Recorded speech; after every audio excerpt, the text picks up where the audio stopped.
Well, thank you, Steve, for the kind introduction and the invite to be here this morning with you. Thank you to each and every one of you. And to follow Senator Bob Corker. Bob's a good friend and does yeoman work over in the Senate. But as I deal with foreign affairs people and I deal with people on intelligence like Devin Nunes, I'll tell you, what an optimistic outlook they have on the life every day. Because it just, every time I see them, I know if it's a good day or bad day, because it just seems to have that big scare or that big frown or that pessimistic outlook across the world as we live in very interesting times and dangerous times. And they're living and breathing it day in and day out. So kudos to Bob and all the folks who do that work day in and day out here on the Hill. I was asked today, before we open it up to conversation, to what's on your mind, to touch a little bit upon American energy policy. American energy policy and our role in our office in regards to energy policy long-term, the economic opportunities that we see on the horizon in regards to our energy policy in America. And I will tell you, this is something that we've rolled our sleeves up. Being on the House Ways and Means Committee, I don't know if I've been here many years in Washington, D.C. I came in that wave of 2010. So it's been a short ride, but when we got on Ways and Means Committee in my first 6 months here in Congress, I'll tell you, the committee has taken a very active role in regards to developing energy policy for America, and it's something personally that I relate to. Coming from Western New York, I will tell you, we are kind of the heart of the Rust Belt of Western New York, upstate New York. We are not the city, as many of you may be more familiar with. And what I've seen over decades, because I live in a house my grandpa built back in the 20s, and my 11 older brothers and sisters and us lived there, and watched the transition of the area to more of that Rust Belt situation. Energy is a key component to what is going on here. And energy is going to be the key solution in order to bring back U.S. manufacturing, to make sure that we're making things here again on America's soil and selling them around the world. And we can do it. I have a philosophy, yes we can, an optimistic outlook on life. And some people question that. They say, why are you so optimistic? And I will tell you, because when I was a young boy at 2 years of age, my father passed. And my mom was a single mother. And she faced that moment in, I think, most of our lives where you have a choice. You can either say, you know what, life is terrible, it's a burden, or you can say, you know what, bad things happen, but we're going to make the best out of it. We're going to move forward, and we're going to smile, and we're going to enjoy each and every minute, and we're going to make the best of it. That's what I try to do each and every day. And when it comes to American energy policy, things that we're focusing on is an all of the above, an all of the above strategy. And long term, everyone agrees. Alternatives and renewables are a great opportunity for our country. But we can't lose sight of the short term. Oil and gas are going to be part of that portfolio of our energy policy, and needs to be. But how do we make the investments today to make sure we're all working together for that common goal?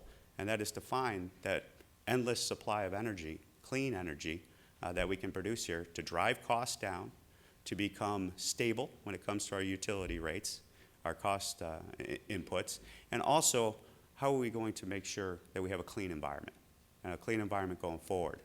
And one of the frustrating things down here in Washington that I often see is we have this issue of climate change that gets discussed.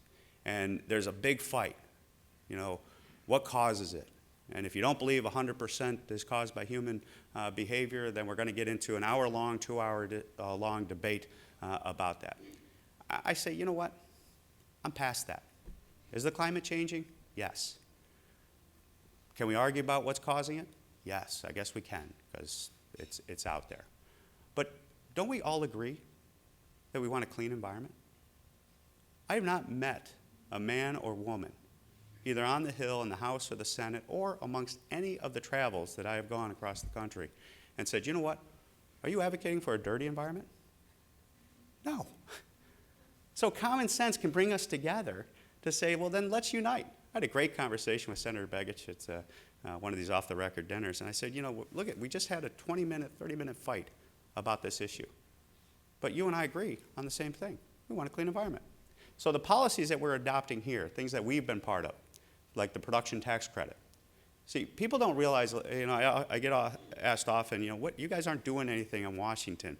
And I often point to 2015 and say, do you know what we did in 2015? We did a lot. We did the highway bill, we did the dock fix. These are all things that you guys are familiar with, but people back at home aren't. But one of the things we also did was that tax extender policy. And you know what? We made a lot of these provisions permanent, right?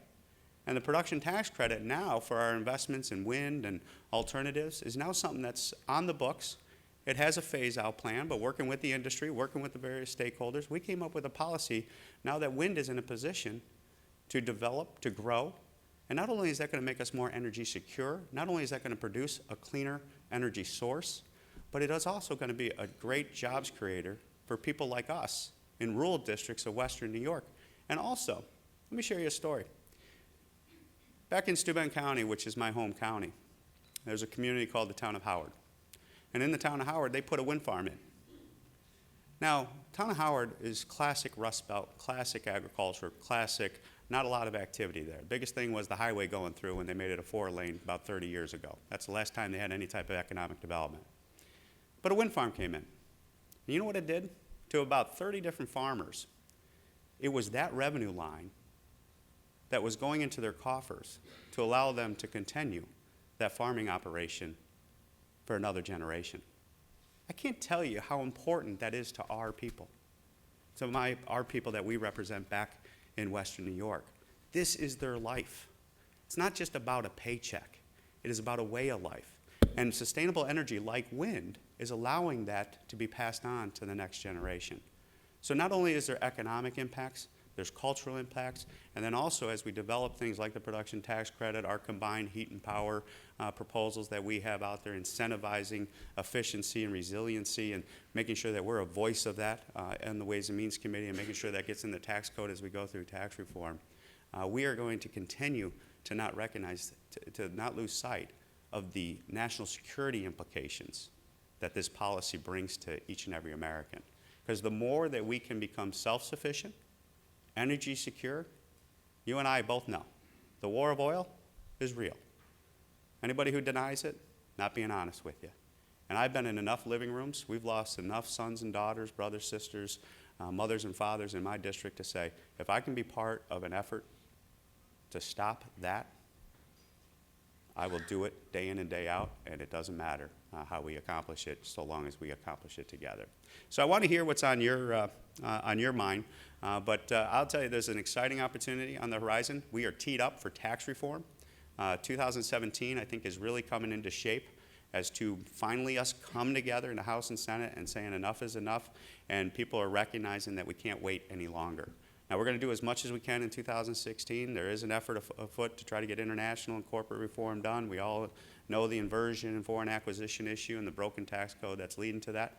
But I think reality, from where I sit, looking at this from a practical perspective as I try to do each and every day, 2017, I think, is the realistic window, and that first window. And how that final policy looks is what we're working on here today. So your input on energy policy, tax policy, trade policy, which we work on the Ways and Means Committee, is critical that we get this right today so that when we have the opportunity in 17, it's good, sound policy that makes America thrive for generations to come.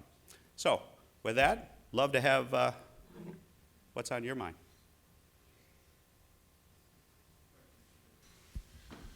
Thank you. I'm Larry Jensen. I'm from Memphis.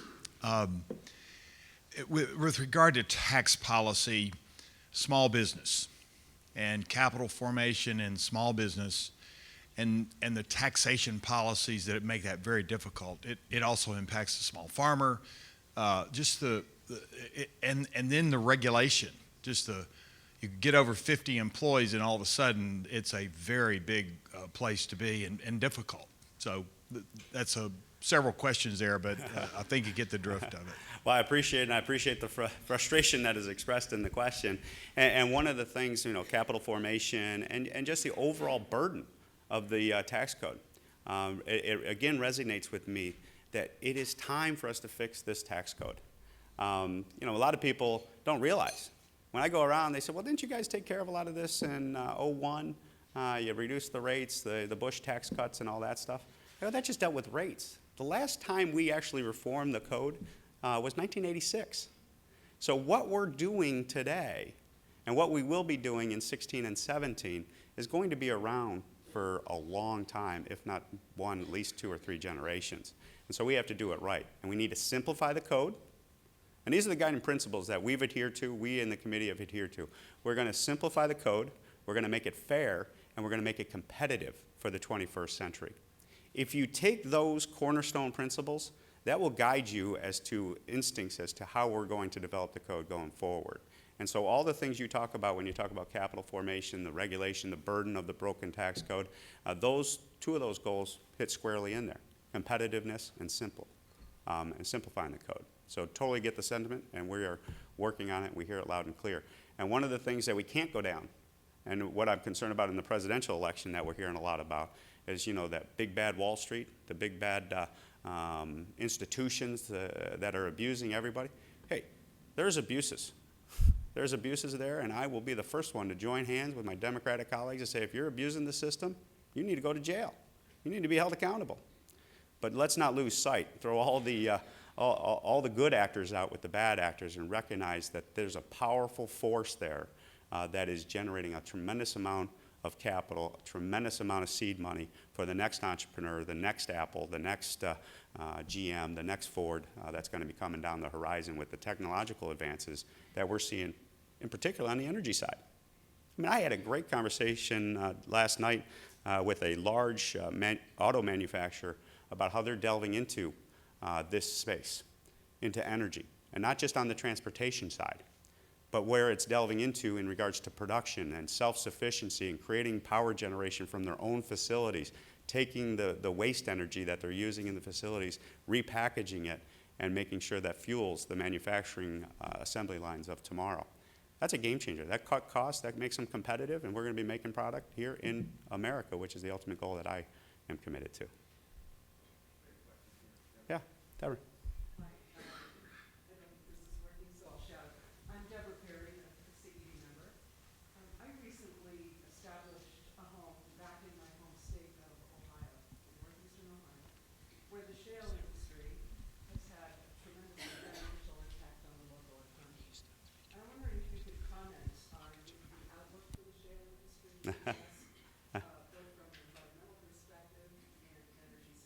Sure. So the question's on the shale play and how the outlook for that for America. First, I come from New York.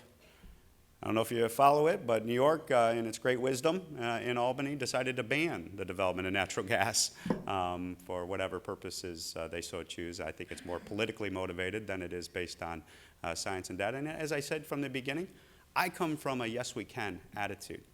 And when I deal with this across the district, and we have a very diverse district, we have an ultra-liberal portion of the district, we have an ultra-conservative portion of the district.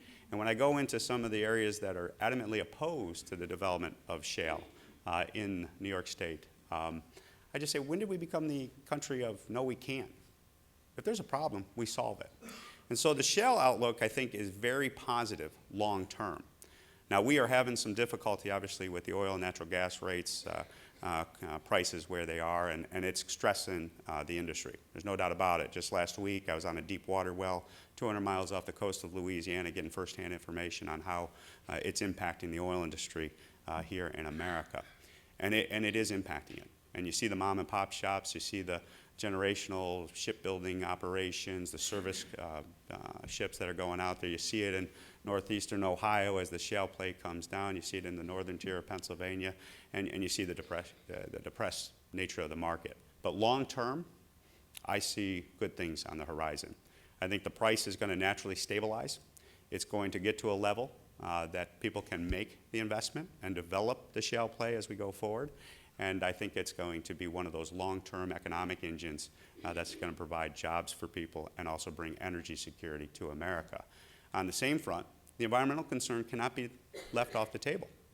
And what we need to do is make sure that the policies we adopt, both at the federal and state level, are reasonable and they're based on science and data.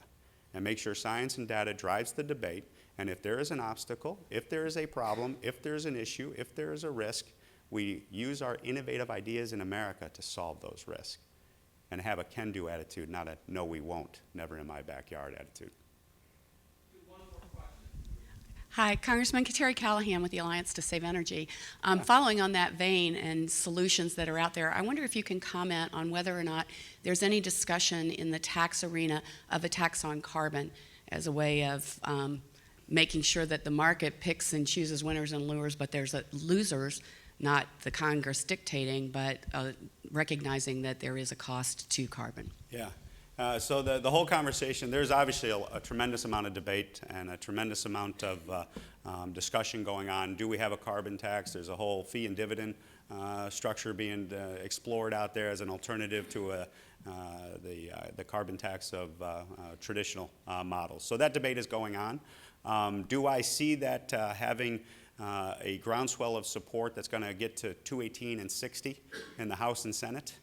No, those are two critical numbers. I mean, I'm a new guy here in Washington, but two numbers that resonate with me that I learned early were 218 and 60. 218 to pass in the House, 60 to pass in the Senate. Do I see those kind of numbers coming out with a carbon tax type of proposal as traditionally proposed? No, I don't see that. But a recognition that making sure that we have this conversation and some type of discussion on it is legitimate and could get to 218 and 60, but on the foreseeable future, I just don't see that practically speaking.